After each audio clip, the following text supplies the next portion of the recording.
впечатление о выставке в этом году? Что из продукции вас особенно как-то зацепило? Подумали, о, я хочу это в FREC, наверное, использовать в будущем? Да, ну первое мне понравился, это магнитный трек такого кирпичного цвета, металлический он.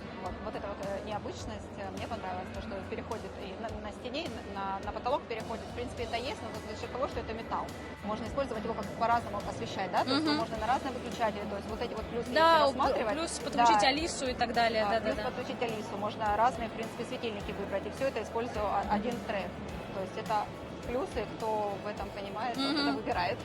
Вот. И еще очень интересно у вас торшер, такой плавной линии, плавная форма у него, его можно даже использовать как арт-объект. В принципе, даже без света будет очень здорово смотреться. Соглашусь с вами, это действительно необычная наша изюминка, так скажем. Что сейчас в тренде, какие тенденции по запросу есть в дизайне, в светодизайне? Ну, какие запросы? То есть, чтобы было красиво, соответствовало интерьеру, много разных сценариев освещения, за какой-то необычный свет, это да. Что мне, кстати, у вас не понравилось.